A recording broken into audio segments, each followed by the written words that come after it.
welcome to Daily Om. Is it possible that your face could reveal what's going on in your body?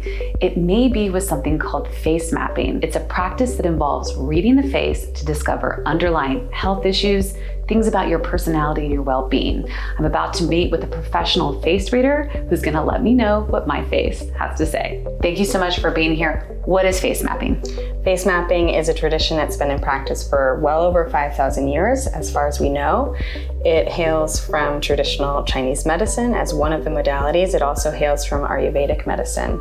So what is it that our skin can tell us? So much. Because our face is a map of our whole system, all of our organs, all of our glands, and in traditional Chinese medicine, each organ is connected to emotions.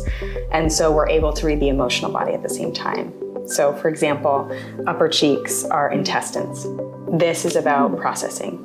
It's about what to keep, what to let go of, what's pure, what's impure. So when something is coming up here, it's about what are we processing? What are we digesting? What is too much for us? Wow, that's so interesting. So something like puffy under eyelids, I always thought that just meant, well, I didn't have a good night's sleep. Is there something else that could be going on? Lack of sleep is certainly a contributor. It's kidney related. Oh. So kidneys tend to hold the emotion of fear, and if we have really watery, puffy, that is a water imbalance. So we might actually be dehydrated. We might actually be consuming too much salt. We might actually be holding and hoarding too much fear. I love that there's this emotional body connection. It's all holistic and tied together, which completely makes sense given the amount of stress that we are under today. So I think I'm ready for my face reading. What do you see that's going on here? So right away, the most accentuated part is what we look for. So right away, you have a very strong jawline. This is a king face. Ooh. Kings are natural leaders. They are people who lead, who guide, who use their throat chakra. They give the proclamation after having met with their team of experts, and then they go take a nap. I would love to be a king. They're not meant to be down in the trenches. So they have to hold the vision and oversee. The next thing I notice are your eyebrows. Okay. Because they are a bit delicate. And they aren't, you'll notice people with really thick, really, really bushy eyebrows, really wide.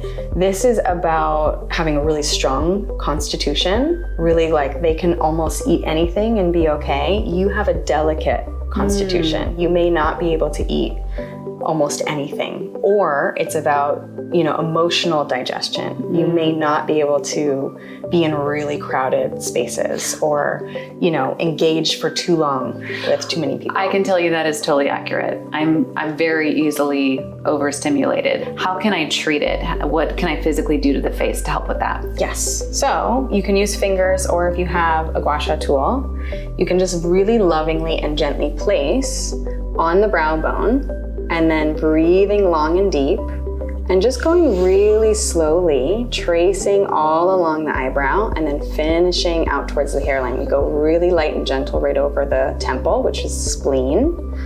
And then you can just do that 3 times. And this will uplift your mood. This will help you to release whatever you've taken in, because you have a bit of empath ability.